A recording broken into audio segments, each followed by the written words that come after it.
اي جبتها. يلا يلا جيب $20 بالأول. $20؟ شنو تقصد؟ بالأسبوع الماضي كان 15. ما تريد كيف عاد؟ كان هيك مالي.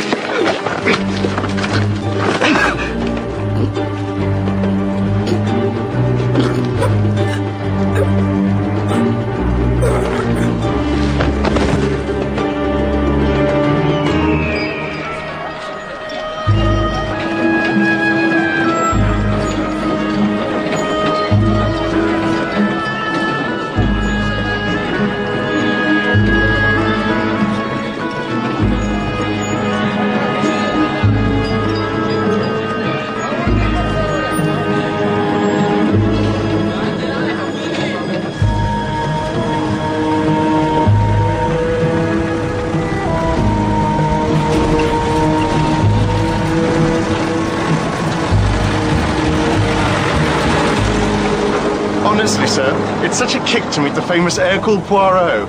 Uncle Arthur's told me masses about you, of course. Have you been working on a case in Baghdad? No, it's quite interesting, actually.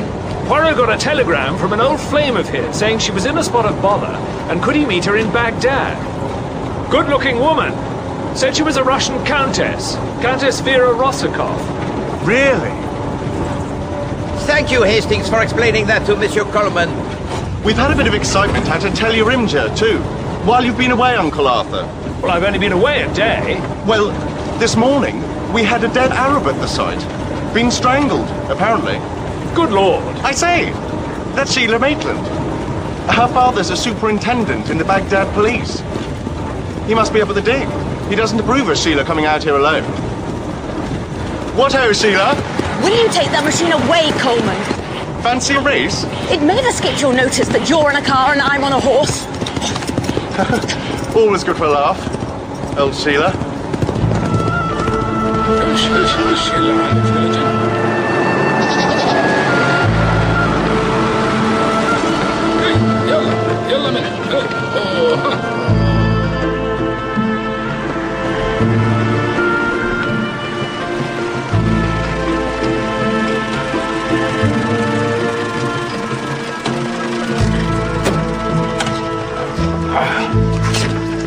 Thank you, Hastings.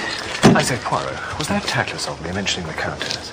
Could you ever be tactless, Hastings? Any news of her yet? No.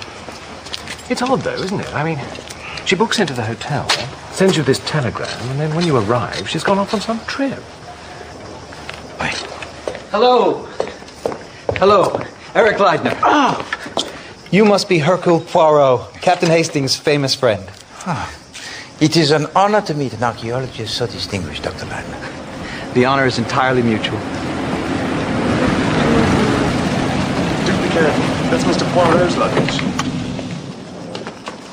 Good afternoon, Superintendent. I say. Ah, there you are, Dr. Leidner. We've had a bit of luck with... I don't think you know Mr. Poirot. Mr. Poirot, this is Superintendent Maitland of the Baghdad Police. How do you do? Superintendent. Right. Now, look here. This fellow who got himself strangled is on our records. Name of Izzat Baki. Small-time crook. Dealing in stolen goods. Stealing antiquities. Selling drugs. Prostitution. So I want to question all your Arab workmen. I still favor the idea he was buying stolen antiquities from one of them. Very well. Whatever you think necessary. I'm sorry for that. This is where you'll be staying.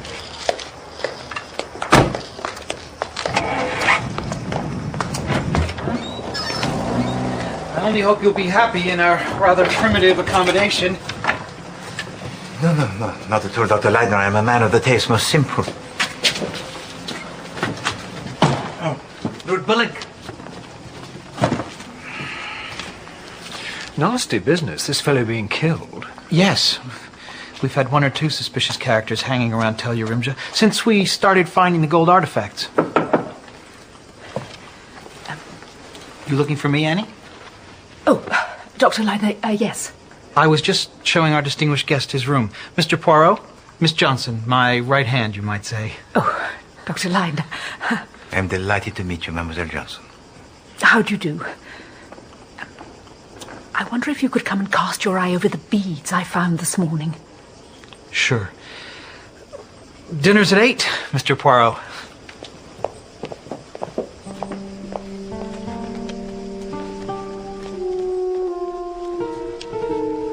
Where's the mosquito net, Hastings? Oh, we don't bother with them here. There's no body of water for miles, so we only get the odd mosquito passing through, as it were. A couple of little bites won't do you any harm. But I'm extremely sensitive even to the couple of little bites, Hastings.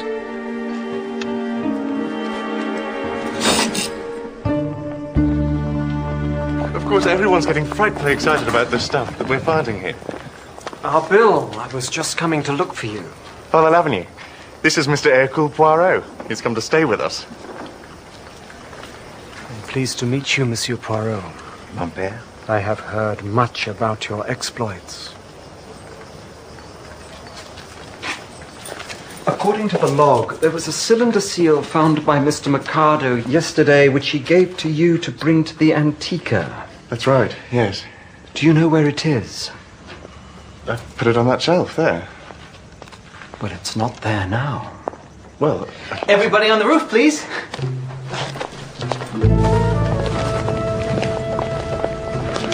old Leidner always insists upon a group photograph whenever we have a distinguished visitor.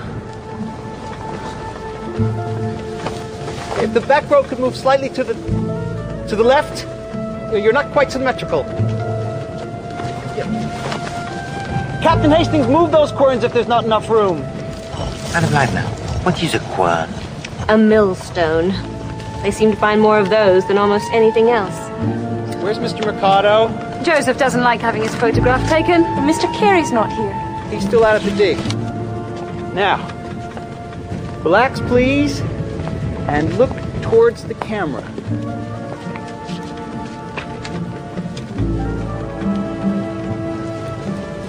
Quite still.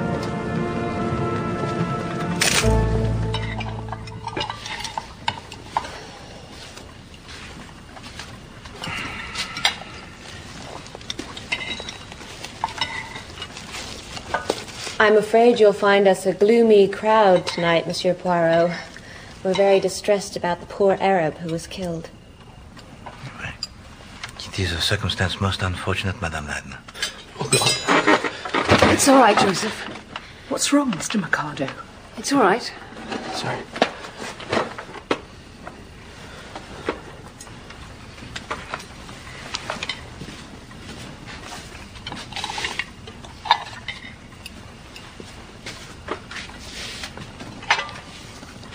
I was reading in my guidebook last night why this bit of Iraq used to be called Mesopotamia. Apparently it's Greek for between two rivers. I mean, you know hippopotamuses. Well, hippo means river, and potamus means horse. River horse, you see. No, it's the other way around, isn't it? Hippo means horse, and potamus means river. Otherwise it would be between two horses. So, as meso apparently means between, Mesopotamia means between two rivers. The two rivers being the Tigris and that other one. The Euphrates. Yes, between two rivers.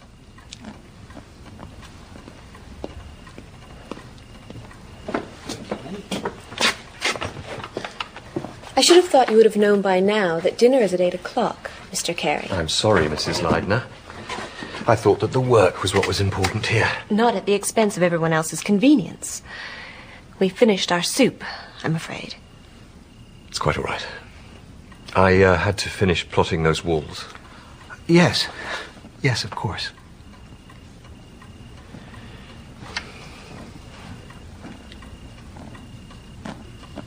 It's been lovely weather again today, hasn't it?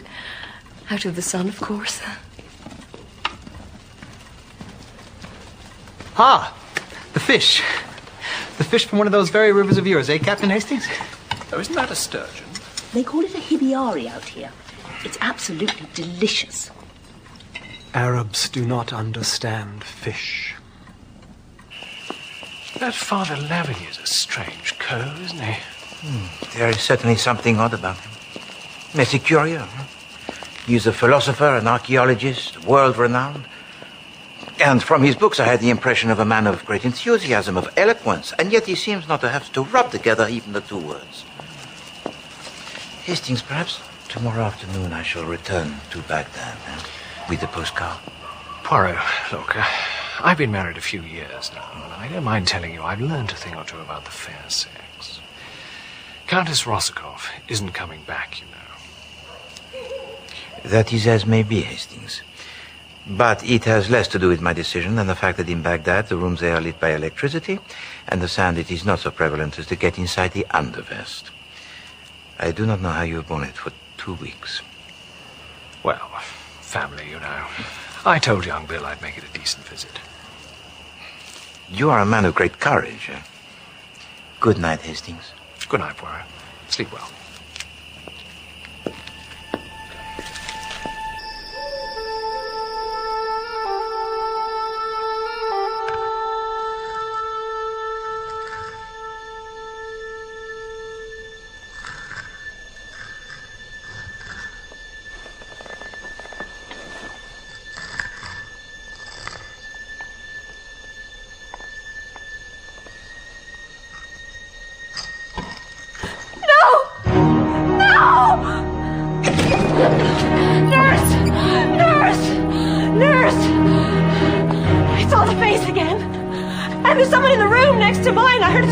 On the wall.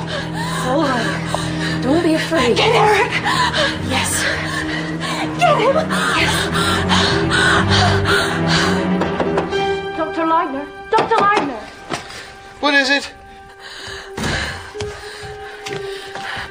I saw the face again at the window, and I heard him scratching on the wall.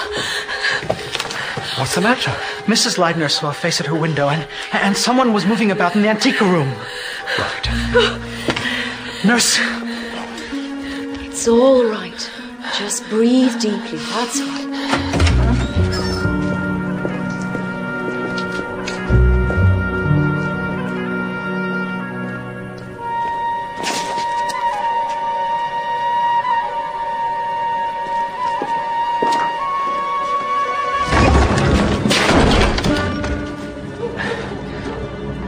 What are you doing, Father Lavigny? I saw a light. I thought someone was in here. I'm just checking to see nothing's been touched.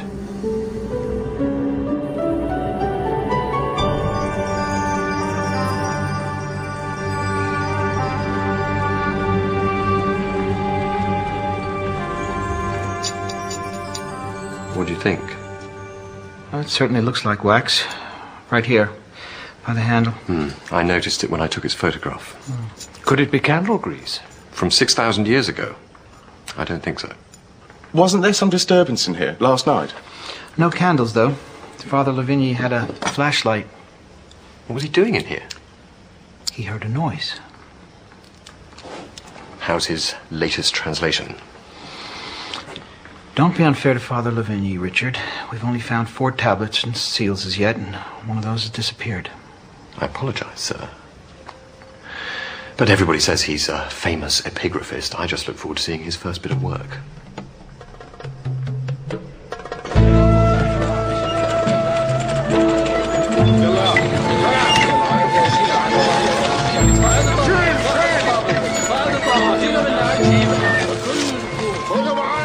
It occurs to me, Dr. Leitner, that your work and the work that I do have much in common. Really? Well, all I've ever wanted to do is dig in the earth, find out the secrets that time has buried there. Exactement. The digging into the past. The sifting of a massive dross for the clues. And the people most important that you deal with are those who are dead. Bet you don't have as much paperwork. For the world, it is drowning in paper. People will be thinking I'm insane. Good heavens, no. Noises in the night, faces at the window. No, there's something going on here. I shouldn't be surprised if somebody weren't trying to frighten the expedition off. You really think so? Who's that? What's he doing?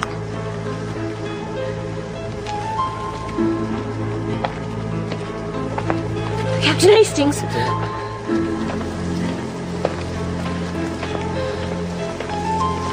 You see the state I'm in? Shoots away hina, shoots away hina. Lima! Truk mina, obade.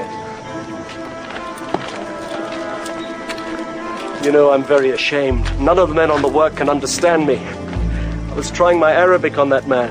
He's a townsman and I wanted to see if I got on any better, but no. Dr. Leidner says my Arabic is too pure.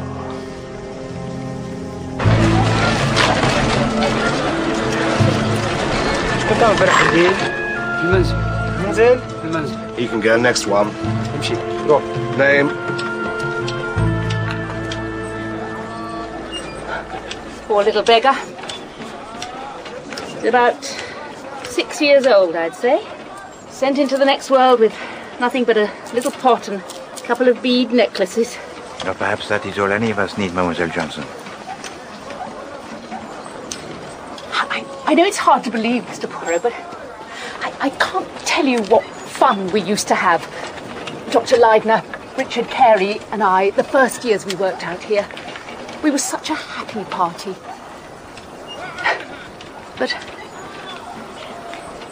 But what, Mademoiselle Johnson?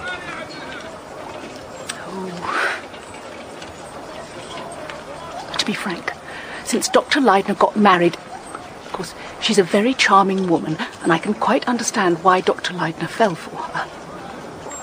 But if she's so nervous about coming to out-of-the-way places that she needs a nurse to hold her hand, she should have stayed in America. And now, a famous detective. Oh, no, Mademoiselle Johnson, you are mistaken. I assure you that my visit here is purely coincidental. Huh. There she is now. I say, isn't that splendid? And it's almost undamaged. I find their pottery crude compared to the Egyptians. Oh, no, Mr. Mercado. Unsophisticated, perhaps. But... Oh my God! Sergeant!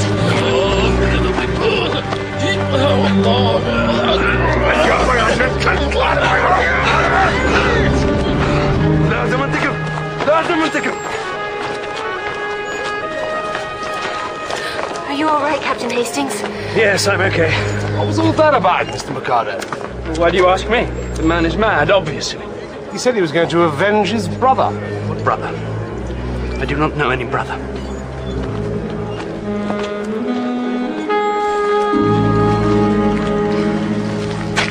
What kind of a place have I come to?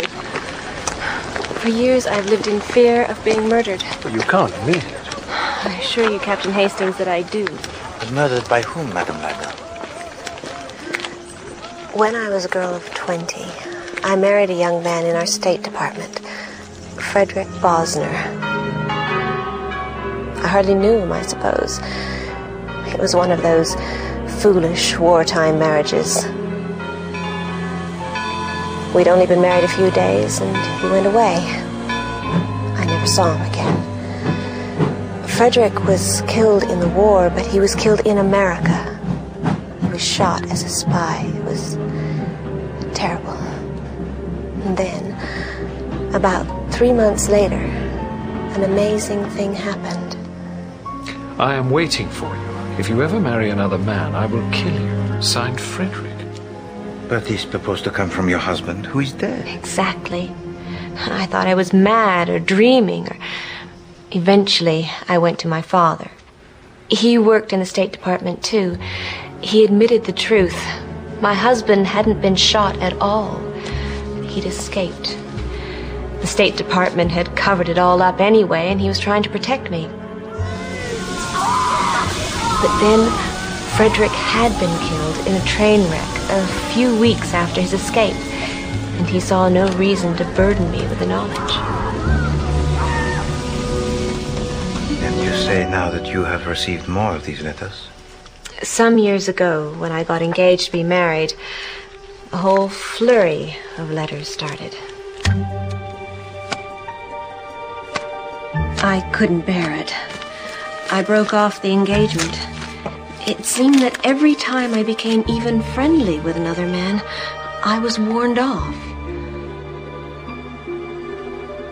And then there was silence for years. I met Eric and we got engaged. Nothing. We married. Nothing. And then, 3 weeks ago, I got this.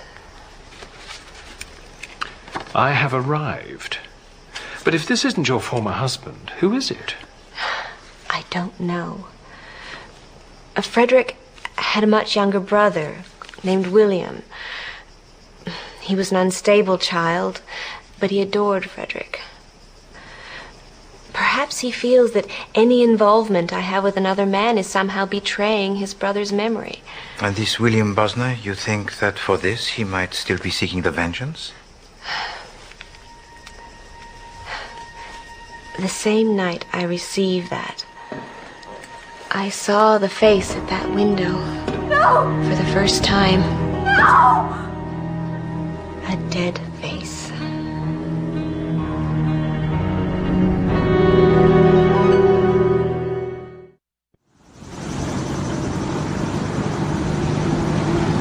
I really don't understand why you're leaving, Poirot, after all Mrs. Leidner told us this morning. I mean to say, there's a damsel in distress, if you like.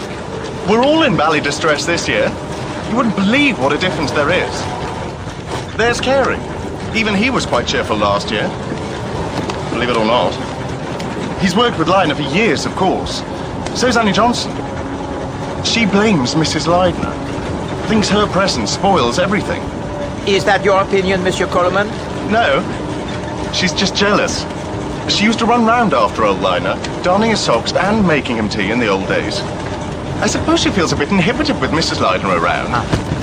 Whoops! That was a good one. We don't have to get there in 5 minutes, you know. Oh, that's half the fun of this run. You're getting old, Uncle Arthur. Speaking for myself, Monsieur Coleman, I have aged 10 years since I entered this automobile.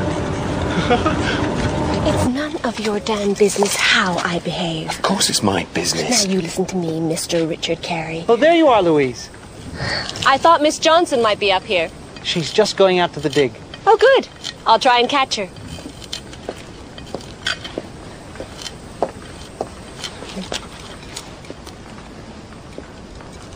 How you doing there, Richard? I'll give you a hand.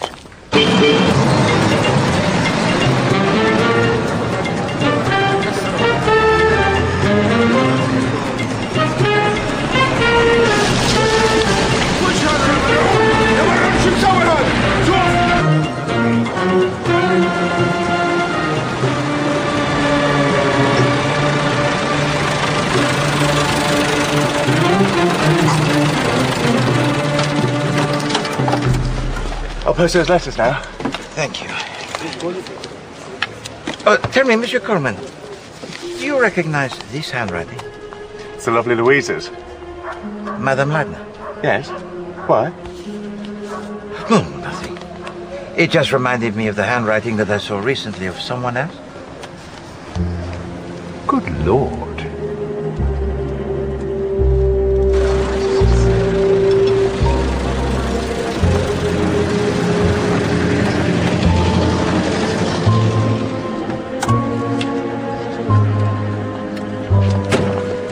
Why would she write threatening letters to herself? Oh, I think that would be an assumption too great to make, Hastings, on the grounds of the similarity of the handwritings. But if it were so, it would not be an occurrence unheard. Pretty ruddy silly, if you ask me. Ah, well, if only people would ask you, Hastings, they would refrain from the ruddy silliness, huh? Good night, Hastings. Good night, Poirot.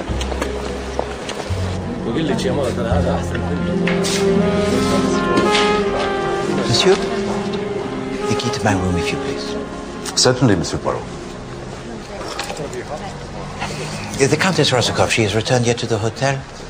Not yet, Monsieur Poirot. Merci.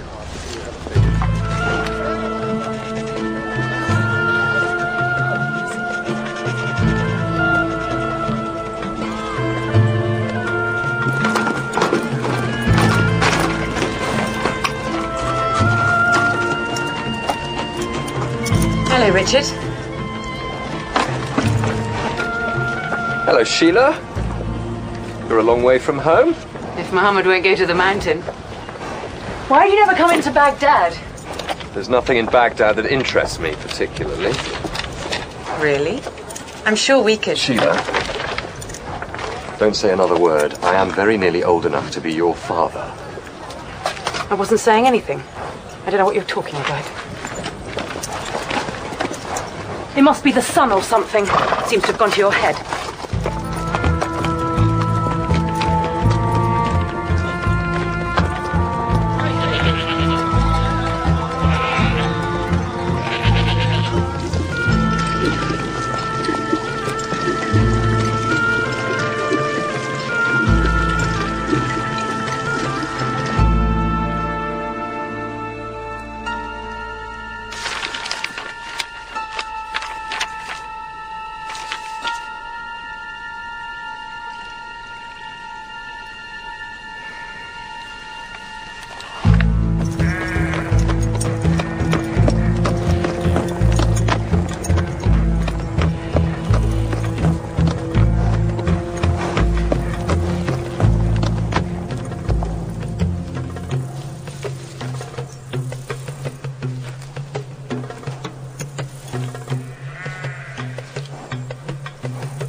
Abdullah!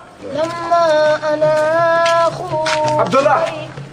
ماذا تفعل هنا؟ سامحني.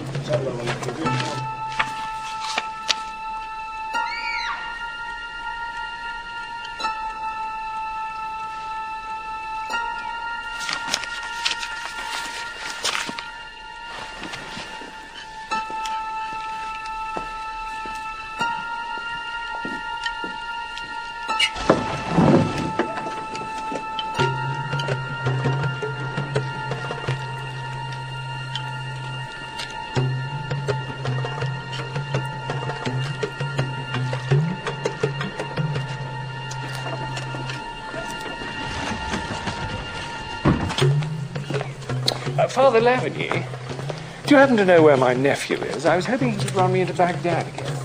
He's gone already, I think. It's Friday and the workmen are paid today. He has to collect the money from the bank. Oh, blast.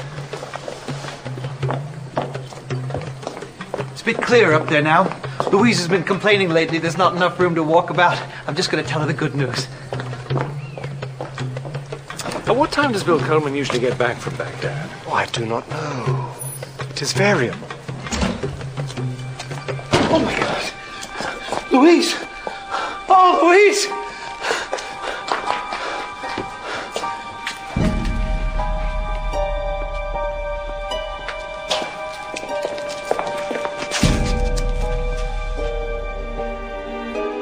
She's dead. Good God.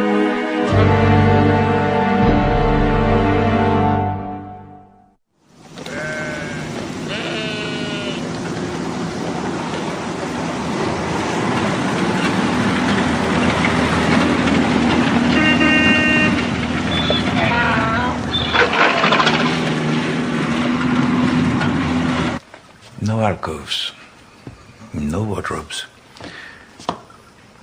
and no curtains behind which anyone could hide. No. The body was on this rug. Leidner said he lifted her head when he found her, but he didn't actually change her position.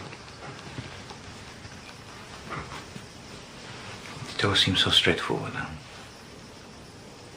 Madame Leidner, she is lying on her bed, half asleep. Someone opens the door, she looks up, rises to her feet, and was struck down. Blood.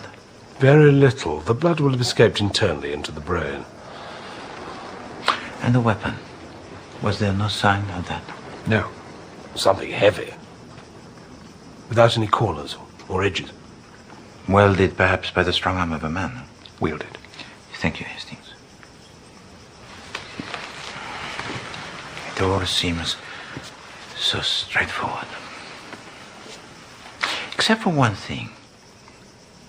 If the person who entered the room was a stranger, why then did Madame Leidner not cry up for help immediately? Miss Johnson said she thought she heard a cry. She was in the living room. That's next door but one to this. Perhaps it wasn't a stranger. Yes, Hastings. She may have been surprised to see the person, but she was not afraid. I doubt if anyone would hear a cry anyway. The window was closed. It was always closed in the afternoon to keep out the flies.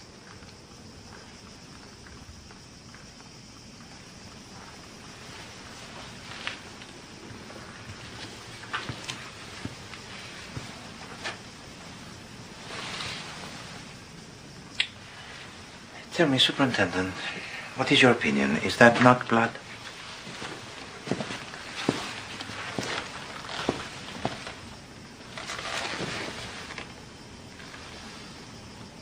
It looks like it. I'll find out. Good. It is a puzzle, eh? The walls, they are the most solid. The windows, they are closed and barred.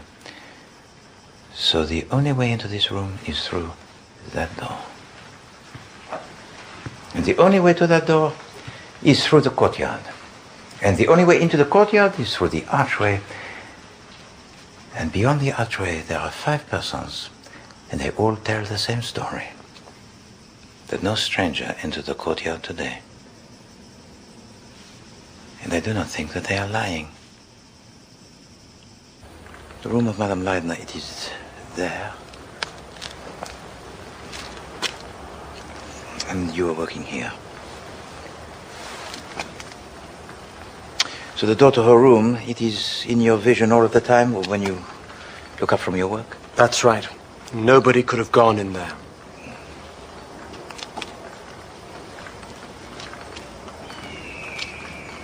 And you were here all of the time? Except when I went up on the roof for a few minutes to see Dr. Leidner. But Abdullah was here then. Ah, yes, Abdullah. And you saw no other person enter this courtyard? After Mrs. Leidner had gone into her room? No. Captain Hastings came in through the gate. Wait, there were a couple of minutes. After I had been on the roof and I came down, Abdullah was not here. He'd crept off to see his Arab friends in the guard tent.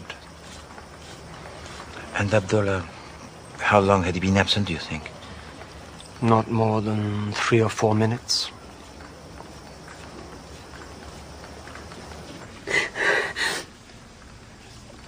Come on, Marie.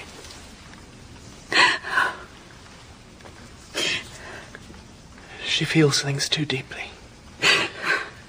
It's so terrible. I was so fond of Louise. Madame Mercado, could you please tell me what you were doing at the time of her death? I was washing my hair. It seemed so awful. I was quite happy and busy. So you did not leave this room? Not until I came out and heard what had happened. It was awful. So there's nothing you can think of that would help us in any way? No. No, there isn't. Monsieur Mercado, could you tell me what you were doing at that time? I? You were in your laboratory, Joseph. Yes, I was. My usual tasks. And at what time did you go there? At 10 minutes to 1. That's right. Did you come out into the courtyard at all? No. It's horrible. I can't. It's so horrible. Mustn't give way, Joseph. Well, no way in from here, obviously. The window was shut anyway. Why do you think Mercado was so upset? He's a rum cove, I must say. It is probably as his wife says, Hastings. He is still shaken by the attack on him the other day by the workman.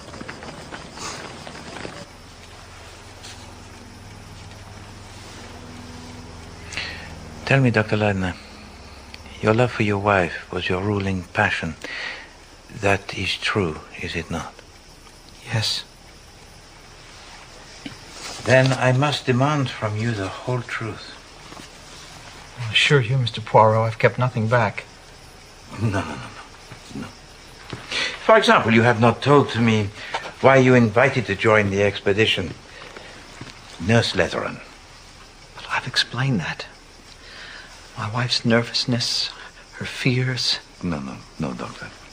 Your wife, she is in danger, yes. She is threatened with death, yes. And you send, not for the police, not even for a private detective, but for a nurse? I thought... You see, Doctor, it all rings, except for that one thing. Why a nurse? Well, there is an answer.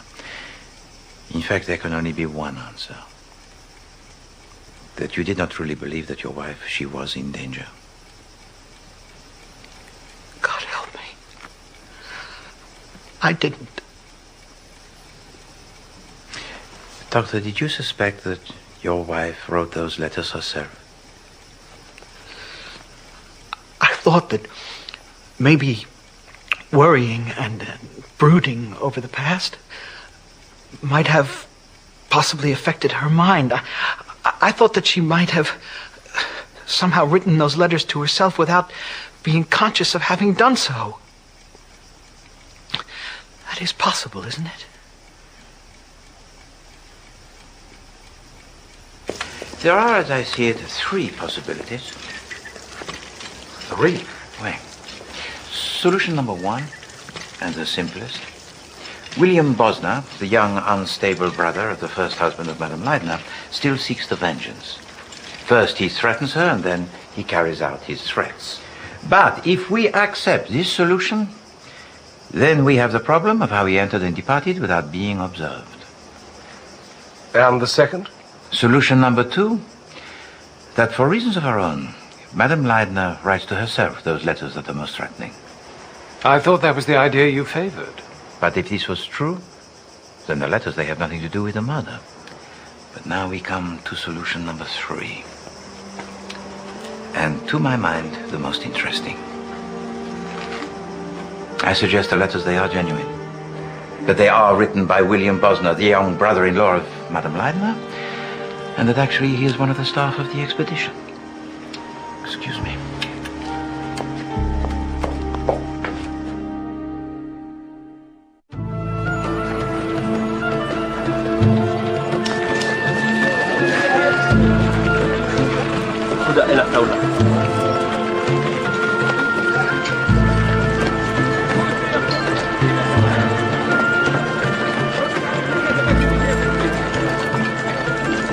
Tell me, Hastings, Monsieur Mercado, is he right-handed or left-handed? Right-handed, I think. Yes. Bonjour, Monsieur Mercado. Good morning. Not many people visit me out here. You dig too deep, Monsieur. It is very difficult on the legs, you understand. These people must have been jolly fit. The lower you get, the more interesting it becomes. Follow me, gentlemen. One interesting thing is that the pottery found above this level, it shows a marked difference. Here, I will show you. If you look at this piece... Something stung me. A scorpion, perhaps. Vite! Voila. I knew I felt something. But it is not a scorpion, though. Or it would be already swollen. But one cannot be too careful, Monsieur Mercado.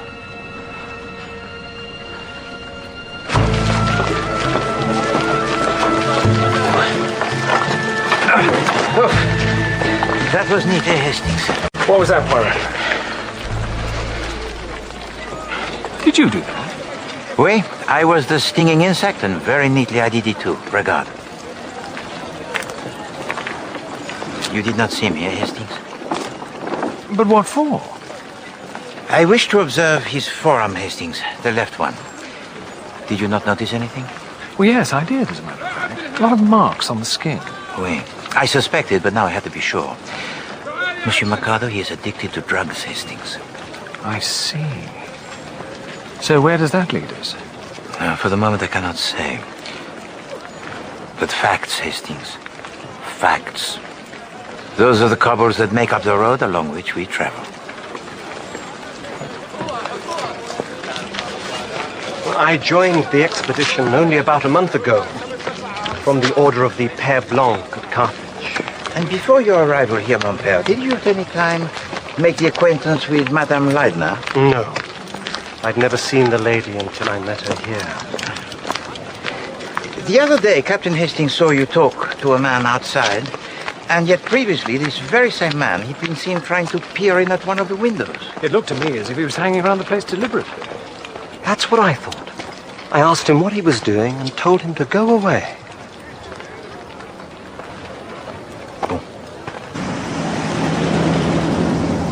Father Levin is out of the question. He's a well-known man. Anyway, he only joined the expedition last month. I happened to take the telegram from Dr. Leidner asking him to join into Baghdad and send it myself. Dr. Bird had been taken ill. Had to go back to Boston. But you do not appreciate the point of importance, Superintendent. If it is William Bosner who has done this thing, where has he been all these years? He must have taken a different name. He must have built up for himself a career.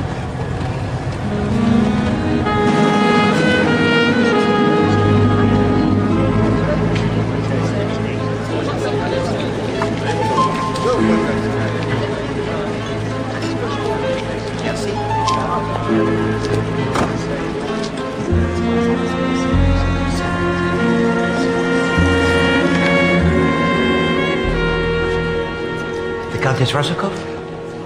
I'm afraid not, Monsieur Poirot. Good night.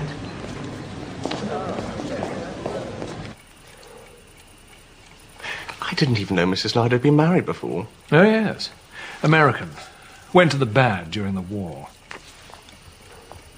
I just wonder what's going to happen to the expedition now. It's very much Leidner's show. Sorry to interrupt. Have either of you seen Miss Johnson? She wasn't at dinner. She's not in her room either. You don't think she's made off with the family silver, do you? No, of course not. I just... Well, you know, is a murderer about?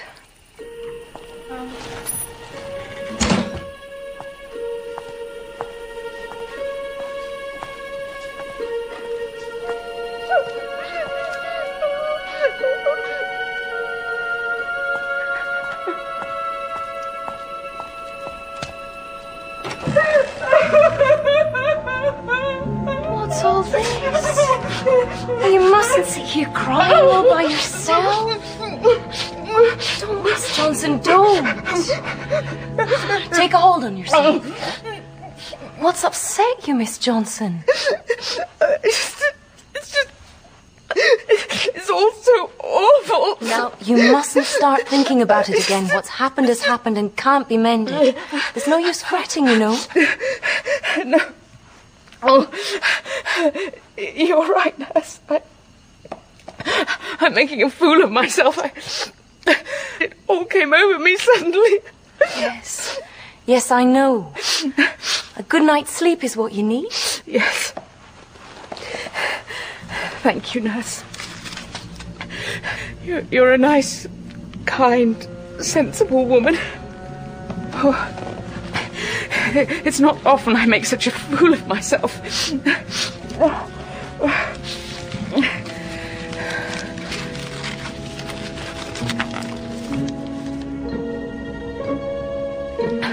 She was never a nice woman. That to me.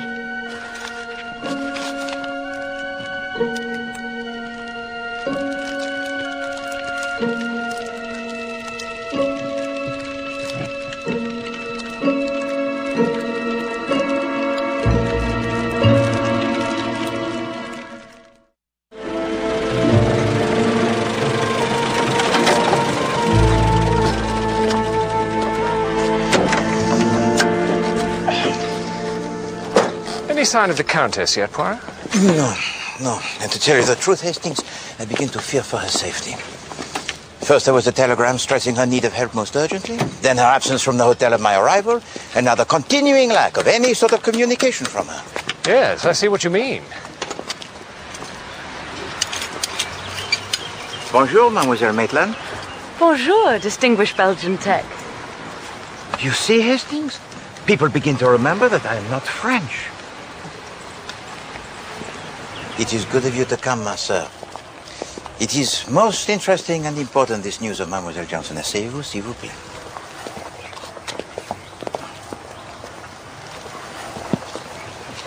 Mademoiselle. She must have murdered Mrs. Leidner. Why else would she burn that paper? The writing was exactly like the rest of the anonymous letters. Yes, no slattern, but order and method. Huh? There is first a great deal that you have to tell me. Now, I could not ask you at Tel Yarimjab, but the good Dr. Leidner, he worshipped his wife.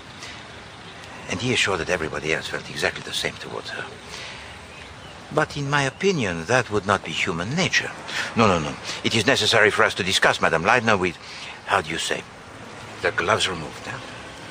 So, who was there on the expedition who did not like Madame Leidner?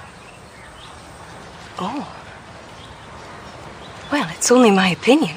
Naturellement. Well, in my opinion, little Mrs. Mercado really hated her. Ah. And Monsieur Mercado? Well, he was a bit soft on her, if anything. Mrs. Leidner had a nice, kind way of being interested in people. It rather went to Mr. Mercado's head, I fancy. Mrs. Mercado wouldn't have been too pleased about that. I've seen her look at Mrs. Leidner as though she'd like to kill her.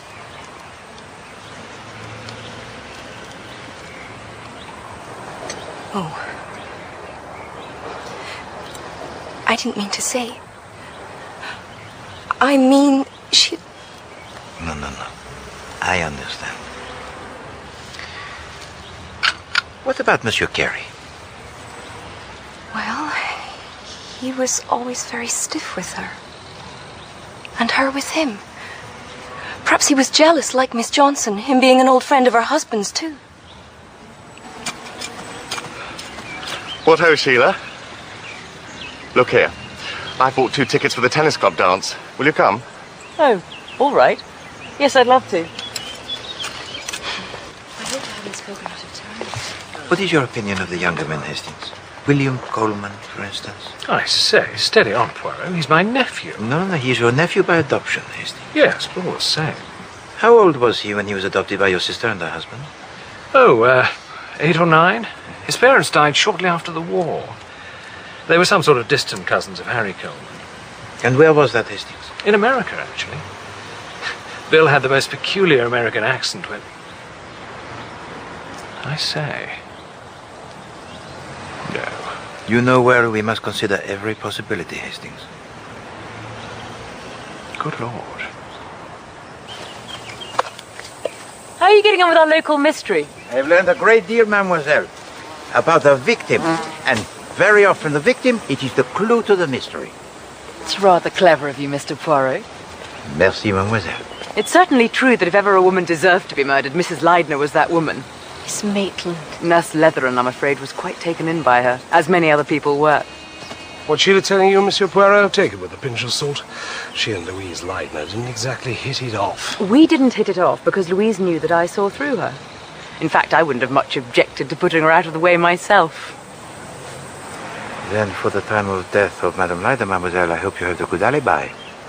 Alibi? I was playing tennis at the club. You can ask anybody. I was always taught you don't speak ill of the dead. Oh, that's stupid. The truth's always the truth. Louise Leidner was the sort of woman who wanted to break things up, just for fun, for the sense of power. And she was the kind of woman who had to get a hold of every male creature within reach. Have you told them about Richard Carey? About Mr. Carey? Well, I've mentioned that they didn't hit it off very well. Didn't hit it off very well, you idiot. He's head over heels in love with her.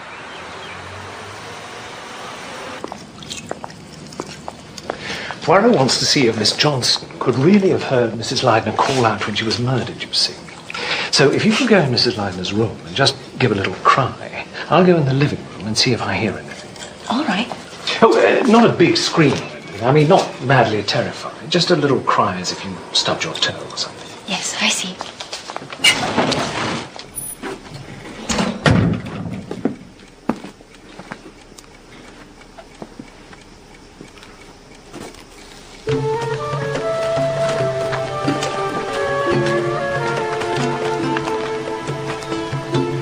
Bonjour, Monsieur Carey.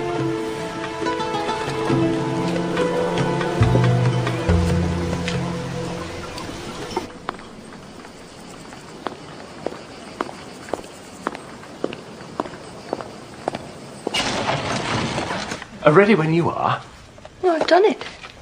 Oh. Well, I didn't hear anything. Perhaps you should try it again, a bit louder. I'm hardly the right person to help you. Mrs. Leidner and I didn't get on particularly well. I suppose I was a bit resentful of her influence over Leidner.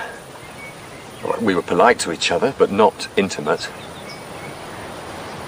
But there are stories going about, and one listens to these stories and bad. What stories? Oh, the usual sort of story. About you and Madame Leidner. What foul minds people have. Vraiment. They're dogs, huh? However deep one buries an unpleasantness, a dog, he will always root it out again. As for myself, I'm always ready to be convinced of the truth. You? I doubt if you'd know the truth if you heard it. Try me and see. All right. I hated Louise Leidner. That's the truth for you. That's the truth.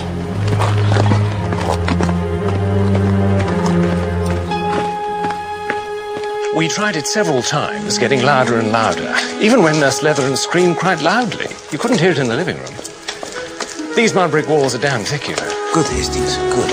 The only way we heard it was when we tried it with the window open. With the window to the room of Madame Leidner? Yes. Well, that is very interesting, Hastings. Even illuminating.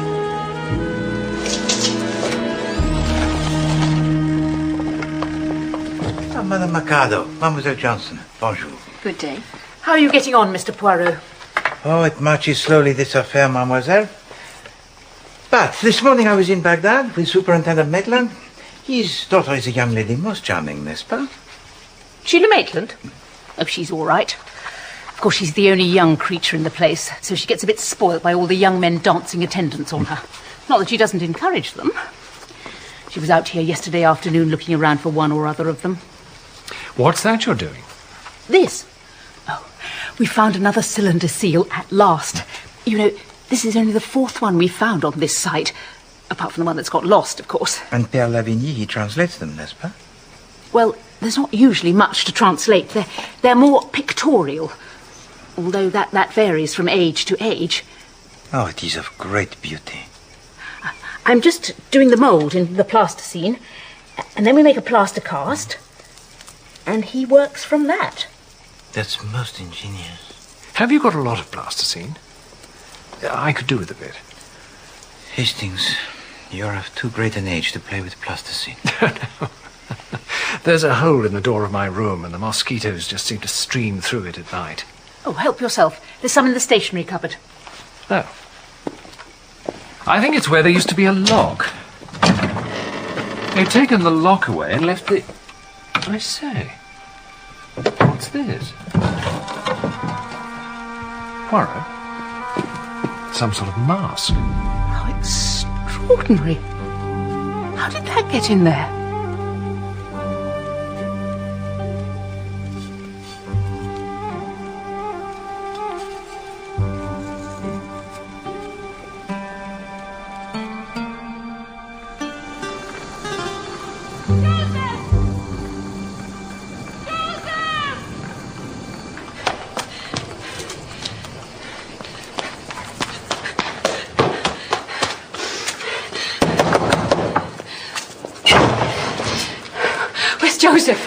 Joseph?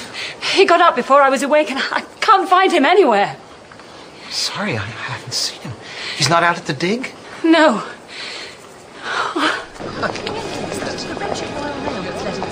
I know, absolutely. Well, all that we can do is get it out of this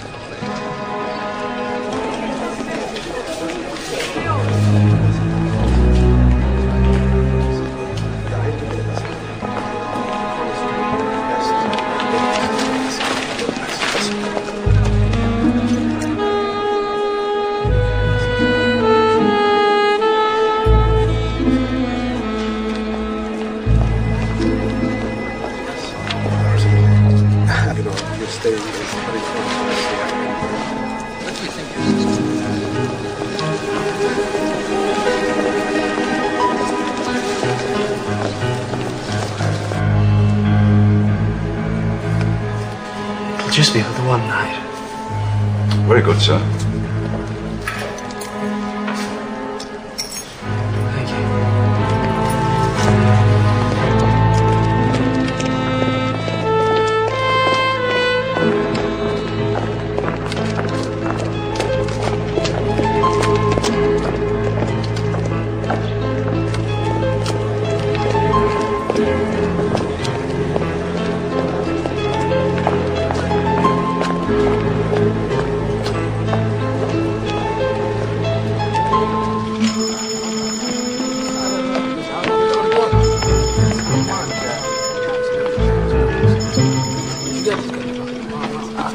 Monsieur, I would like to send these telegrams.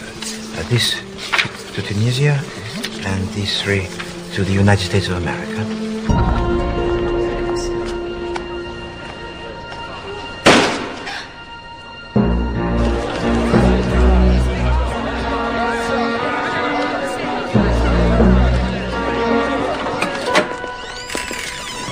Keep them back.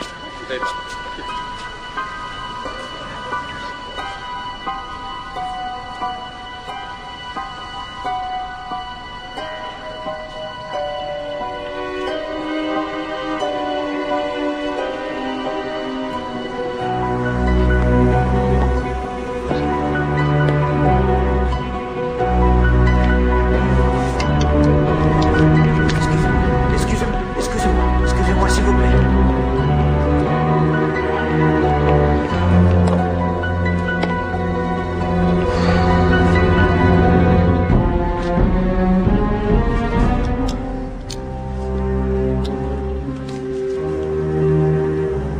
Now that this foul drug has led me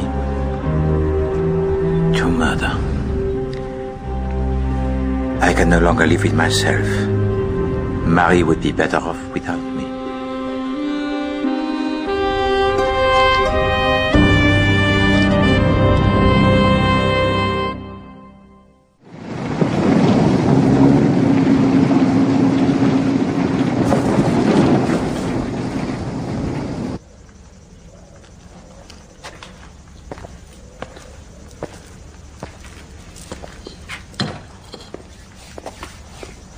Ah, Captain Hastings!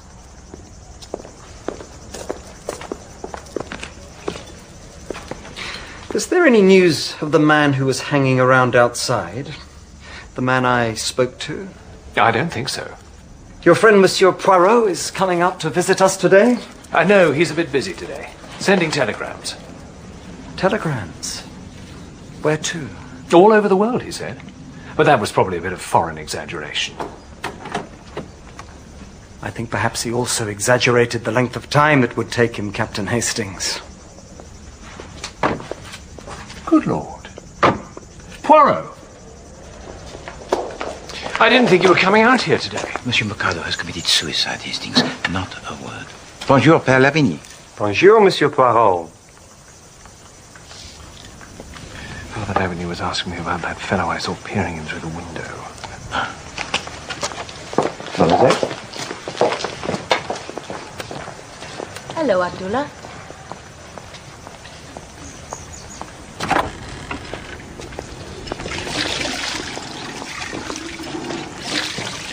Nurse, you better come with me. So, in answer to your question, mon père, no. The man is probably of no significance anyway. Ah, that's so beautiful cup.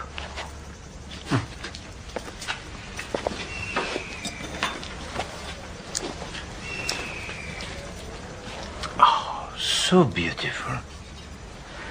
And so ancient, Hastings. No wax on it today either. Wax? Yes. Richard Carey was quite upset. There were little bits of wax round the handle. Ah, yes. Candle grease, no doubt.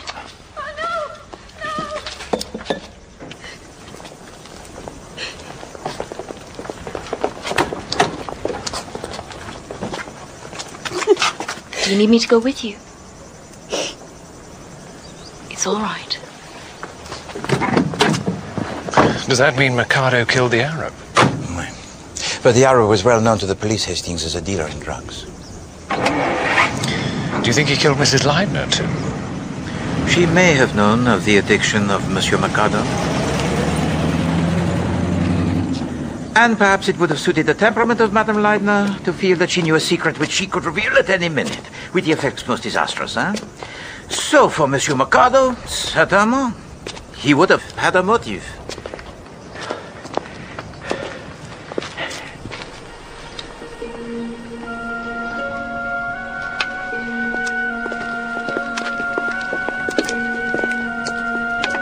Is something the matter, Mademoiselle Johnson? Is it to do with Monsieur Mercado? You must tell me, Mademoiselle. I've just seen something. And what is it that you have seen? It is important that you tell me, Mademoiselle. I've seen how someone could come in from outside, and no one would ever guess.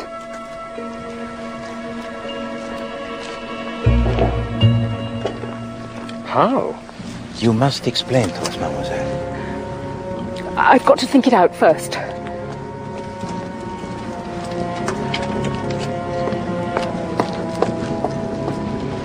Is she all right?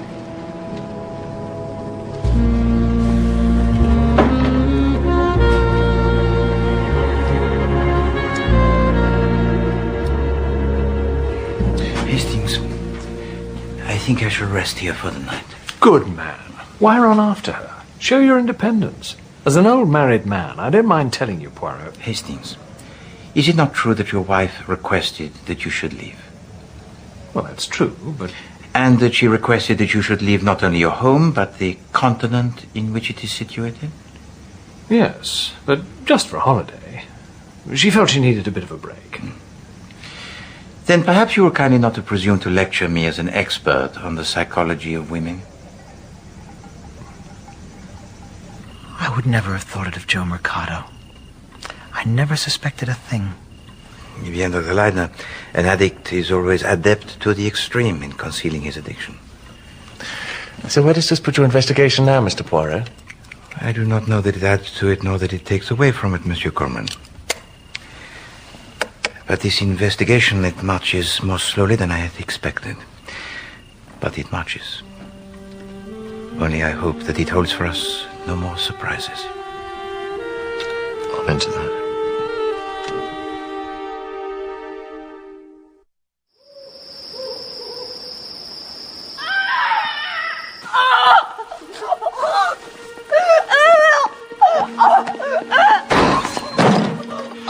Mademoiselle Johnson!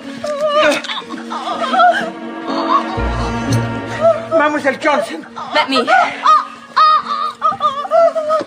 Oh, she's drunk something corrosive.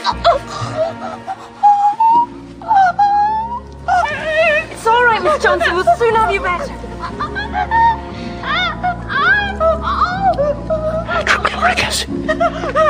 What's happened? Get my bag from beside my bed and send someone to Baghdad for a doctor. What, Mademoiselle? What? What is it, Mademoiselle? Please, try to tell me. What is that, Mademoiselle? Window. Window.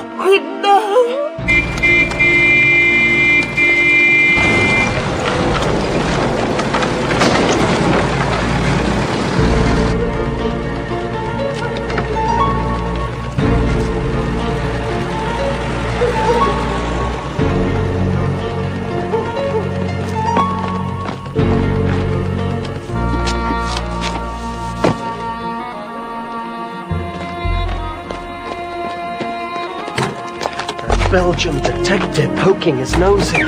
Much good may it do him. We can be across the border by dawn.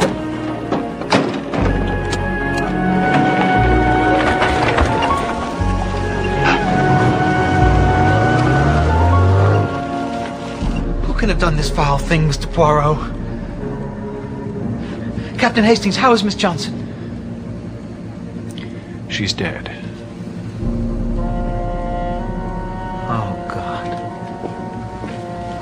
Somebody substituted hydrochloric acid for the water that she placed habitually beside her bed. Half awake, she would have swallowed sufficient of it before she realized. God.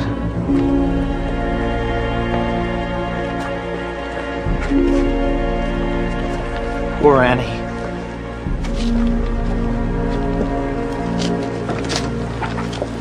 Nothing to show whether she took it from the laboratory herself or not. There is someone missing, sir. Missing? The French priest. Know anything about this?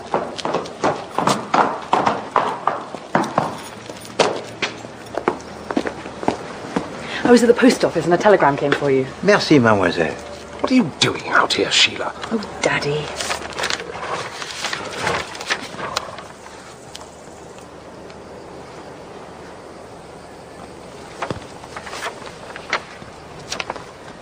It's in French. It tells me that Père Lavigny has not left his monastery in Carthage for the last 6 months. I don't understand.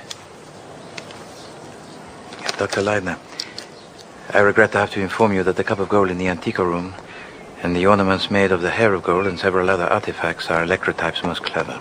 Forgeries? That's impossible. Did you know Père Lavigny by sight before he arrived? Not by sight, no. Good God. But on the illness most sudden of Dr. Bird, you sent a telegram to Carthage, did you not? Asking Père Lavigny to replace him? Then to intercept a telegram what could be easier. Superintendent Maitland, I conjecture that he would be wise to alert the border posts to watch out for him traveling with another. Got that, Sergeant Zibari? Get on the radio to Baghdad. Yes, sir. Why do they have to kill Miss Johnson? What has she got to do with it? Nothing at all, Superintendent. She was trying to say something before she died, wasn't she, Mr. Poirot? I thought she was trying to say the word window. Was the window open? Yes. She always kept it open. I wondered if someone had changed the drinking water that way. Nurse Letheran, if she had observed the mysterious hand enter in through the window and exchange the jug, scarcely would she have swallowed the contents of the glass without a hesitation considerable. Why was she talking about the window? We're sure that's what Superintendent Maitland, sir.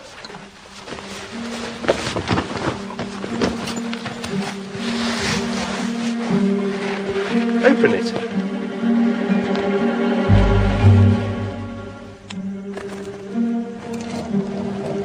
Look, if that isn't blood, I don't know what it is. I blame myself, Hastings. I should have made her tell us. What, when she said she realized how someone could get in from outside without anyone knowing? La pauvre femme. But how could you have made her tell us? Sacré nom de chien. But what did she say? Well, she said she wanted to think it out. Yes, and that it was signed a death warrant, Hastings. If only she had told us. What is that, mademoiselle?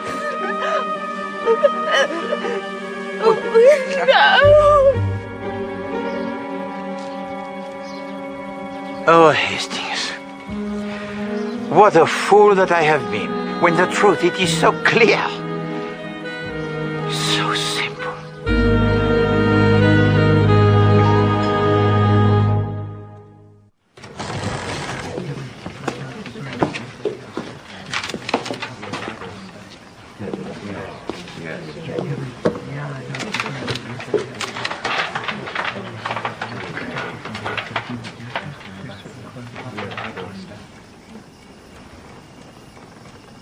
I have said several times in the course of this investigation that this case revolved around the personality of Madame Leidner. Madame Leidner was very young when she first married a Monsieur Frederick Bosner. But she was widowed most tragically very soon after the wedding. It was at this time that she began to receive letters that were anonymous and most threatening, but which she suspected as coming from William Bosner, the young brother of her late husband. Over the years, every time she becomes involved romantically with a man, a letter most threatening and anonymous it would arrive, and the affair, it comes to nothing. But then there appears on the scene Dr. Leidner, and no such letter arrives. They fall in love, they become engaged, and still no letter. Suddenly, nothing stands in the way of Madame Bosner becoming Madame Leidner. Why? And why then did such a letter arrive after the wedding with Dr. Leidner when she arrived here? Well, this is history, Poirot. Oui, d'accord, mon ami, but history of the importance extreme. But now, Superintendent, I will come to the present and the consideration most particular of the entourage of Madame Leidner. On the face of it, any one of them may have committed a murder. Oh, look here, that's absolute rot. No, Monsieur Coleman, it is not the rot. Now, the first person to consider was Père Lavigny, who now, of course, has fled, but revealed himself to be a thief and a forger of the antiquities archaeological, but not, I think, a murderer. Also, there are 3 persons who have the alibis that are watertight. Dr. Leidner, who never left the roof, Monsieur Richard Carey, who was working at the dig, and Monsieur Coleman, who was in Baghdad. But even these alibis, mes amis, are not as good as they seem, huh? Oh, except that of Dr. Leidner. There is no doubt that Dr. Leidner was on the roof all of the time and only descended long after the murder it had happened. But now it is necessary for us to pause for a moment to consider Mademoiselle Maitland. Mademoiselle Maitland was very open with me concerning her feelings for Madame Leidner. We didn't hit it off because Louise knew that I saw through her. In fact, I wouldn't have much objected to putting her out of the way myself. Then, for the time of death of Madame Leidner, Mademoiselle, I hope you have the good alibi. Alibi? I was playing tennis at the club. You can ask anybody. But was that true? Of course, she's the only young creature in the place, so she gets a bit spoilt by all the young men dancing attendance on her. Not that she doesn't encourage them. She was out here yesterday afternoon looking around for one or other of them. I heard something very different in a conversation most casual that I had with Mademoiselle Johnson. All right. I rode out to the dig after lunch. Then why did you not say so, Mademoiselle, when I asked you? I couldn't. Daddy doesn't like me coming out here by myself. But it's so boring in Baghdad. You don't know what it's like. But you do admit that you did not like Madame Leidner. Well, I don't like a lot of people, but I don't go round murdering them. I just rode out here because I wanted someone to talk to. I wasn't far from the expedition house when I saw the expedition car drawn up in a wadi. I thought it was rather queer. Then I saw Mr. Coleman. Did you speak with Monsieur Coleman? No. Why not? He was looking very furtive. It gave me an unpleasant feeling. I know it looks a bit fishy, but I've got a perfectly good explanation. Mr. Mikado had given me a jolly fine cylinder seal to take back to the Antica. I put it in my jacket pocket, went for a walk, and forgot all about it. Then next day I discovered it had gone. I must have dropped it when I took my jacket off as I was walking along that wadi. I rushed all my business in Baghdad and spent an hour searching for it. And so, the behavior of Monsieur William Coleman on the day of the murder was indeed certainly suspicious. But I do not think that Monsieur Coleman, as Monsieur Coleman, has the temperament of a murderer. No. But there is nothing yet to veto the idea that his personality, which is most cheery, might conceal the hidden one of Monsieur William Bosner. Why all of you listen to this chap beats me. Mademoiselle Maitland, when you arrived at the dig, did you see anyone? All right. Yes, I did. For a few moments. Really? Near the dig. I'm sure we could... Sheila, don't say another word. I am very nearly old enough to be your father. And you, Monsieur Carey, did you leave the dig after Mademoiselle Maitland, she had departed from you? Did you return towards the house? No. You see, according to some, Monsieur Carey and Madame Leidner, they did not like one another. Now, another person, Mademoiselle Maitland, propounded a theory that was totally different to account for their attitude of la politesse frigide, and Monsieur Carey himself told me something different again. All right. I hated Louise Leidner. That's the truth for you. That's the truth. I believe that he did hate Madame Leidner. But why did he hate her? He was, to begin with, devoted to his friend and employer, Dr. Leidner, and quite indifferent to his wife. But that did not suit the temperament of Madame Leidner. No. So she set herself out to trap him. And then there occurred something, I believe, that was totally unforeseen.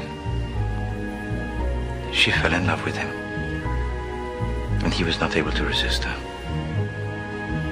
I suspected something of the sort very early on. And there we have the truth of the state most terrible of nervous tension that he has been enduring. Oh, he loved Louise Leidner, yes, but also he hated her for undermining his loyalty to his friend. Are you accusing me of murder, Monsieur Poirot? You think I'd kill Louise, you fool? No. Merely I am taking you all on a journey towards the truth. And I have established one fact: that every single member of the expedition could have committed the murder, including Nurse Leatheran. I was a stranger. I'd only been here a few weeks. Eh bien, ma sœur, was not that just what Madame Leidner was afraid of? A stranger from the outside? And as a hospital nurse, you could have easily killed Madame Leidner and Mademoiselle Johnson. But I do not think that you are William Bosner. No. Oh, thank you for nothing. All along, it had been in the back of my mind that one of the members of the expedition might have some knowledge that they had kept back. Knowledge that would incriminate the murderer. If so, this person would be in danger. And in this I was proved correct most tragically by the death of Mademoiselle Johnson. 2 nights ago, when Nurse Leatheran discovered Mademoiselle Johnson in tears. Give that to me. The scrap of paper that was discovered by Nurse Leatheran was burned by Mademoiselle Johnson. It is my belief that before Nurse Leatheran entered the room, Mademoiselle Johnson had been tidying up some papers.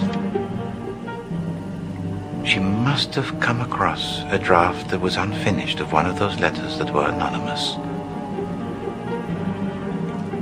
And the handwriting, it is constructed most carefully to resemble that of Madame Leidner, and the killer has been careless to leave it. But now the identity of this killer is known to Mademoiselle Johnson. She cannot understand it. It upsets her badly. Then on the evening of her death, Captain Hastings and myself discovered Mademoiselle Johnson on the roof in a state of horror most incredulous. I've seen how someone could come in from outside, and no one would ever guess. I realized that Mademoiselle Johnson deliberately looked in the opposite direction, and in order to throw us off the scent, said the very first thing that came into her mind. But the murderer had been observing her closely, and realizes that she knows the truth. So now she has to die. And that night she does so. But not before she tried to help me. Window. However, the only words she could manage to articulate were the window. The window. Mademoiselle Johnson was trying to tell me what she had realized on the roof that day. How the murder of Madame Leidner, it had been committed. Eh bien, first of all, you must all realize one thing. That the window to the room of Madame Leidner was on the side facing away from the courtyard. So, Madame Leidner is lying on her bed, half asleep. The mask which has been used already to frighten her in the nighttime begins to tap on the window. But now she recognizes it for what it is. A thing of plaster and ink hanging on a string. She is not frightened. No. She opens the window and turns her face upwards to see who is playing on her the trick. Before the quern of stones smashes down on her head, Does Madame Leidner see, I wonder, the face of her murderer? A scream? It is heard by Mademoiselle Johnson, who is reading in the living room, but heard only because at this moment the window to the room of Madame Leidner is open, as was proved by the experiment most successful of Captain Hastings. The deed accomplished, the murderer pulls up again the coin by the rope that is attached to it. Have I not said all along that this was a crime passionnel? Alors, Monsieur Frederick Bosner, the first husband of Louise Leidner, loved her with a passion that only a woman of her kind could evoke. But I had dismissed totally from my mind that Monsieur Frederick Bosner could be a suspect in this case, because Monsieur Frederick Bosner, he was dead. Had been dead for nearly 20 years. Or had he? Well, certainly he is sentenced to death. But he escapes. But then, of course, there is the railway accident. No, now surely he is dead. But suppose he was still not dead. Suppose he manages to emerge from the wreck with a new identity. The identity of a young man who was so disfigured in this railway accident that he is buried as Monsieur Frederick Bosner, and Monsieur Frederick Bosner will be forgotten, n'est-ce pas?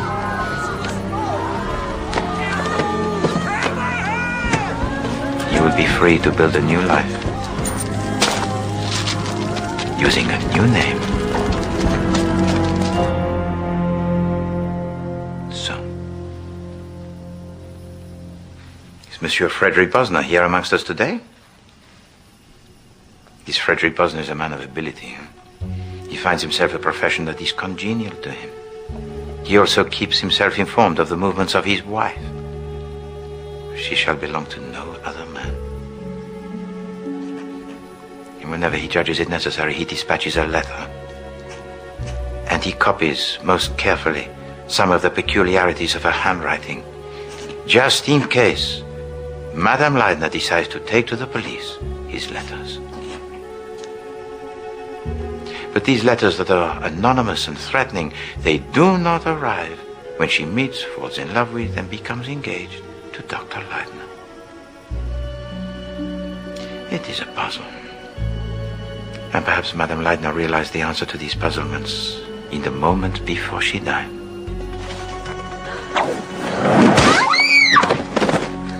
Certainly that is what Mademoiselle Johnson had realized.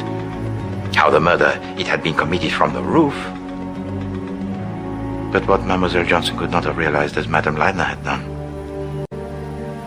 was that not only was the murderer Dr. Leidner, whom she adored, but that Dr. Leidner was indeed Monsieur Frederick Bosner. He has to wait 15 years before the ravages of time to his face and to the memory of Madame Leidner obliterates the old Frederick Bosner. They meet and all goes well. They marry and all goes well. Until into the life of Madame Leidner there appears Monsieur Richard Carey. And that seals her fate.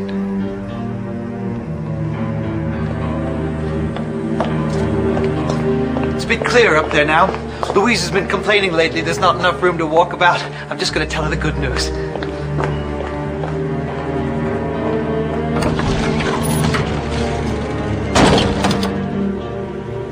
He hurries to the window, closes it and fastens it. He picks up and transports the body of his wife to a point between the bed and the door. He then notices a slight stain on the rug by the window, so he places this rug in front of the washstand and the rug in front of the washstand by the window. If this stain it is noticed, it will be connected with the washstand. There must be no suggestion that the window played any part in the murder.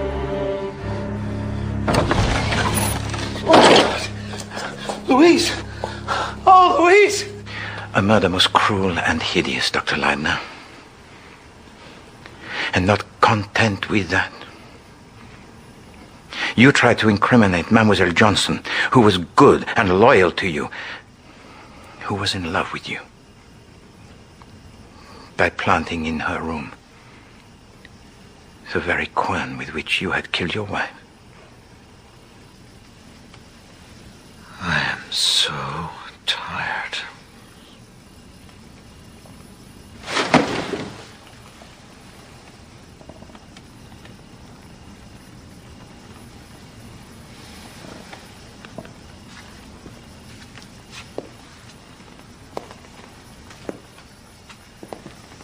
I'm sorry about Ann Johnson. That was bad. Senseless. It wasn't me. It was fear on my part. You'd have made a good archaeologist, Mr. Poirot. You have the gift of recreating the past. I loved Louise. And I killed her. But you shan't have her, Carrie. You betrayed me. You betrayed both of us. Oh, if you'd known Louise, you'd have understood.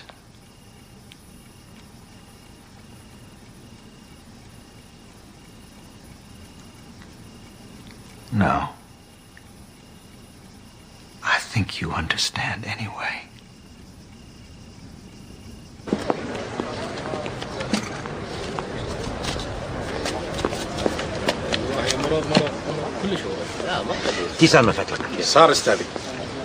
Monsieur Poirot, I have found you. What is it, monsieur? The telephone, monsieur, from the Countess Rosakov. Merci. No, monsieur. She has gone. Gone? Yes, monsieur. The line, the reception was very, very bad, and she was speaking from Budapest. Budapest?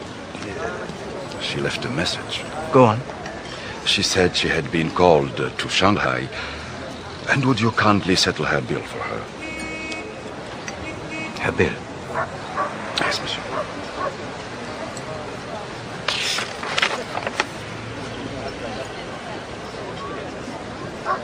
She said she would settle up the next time she saw you.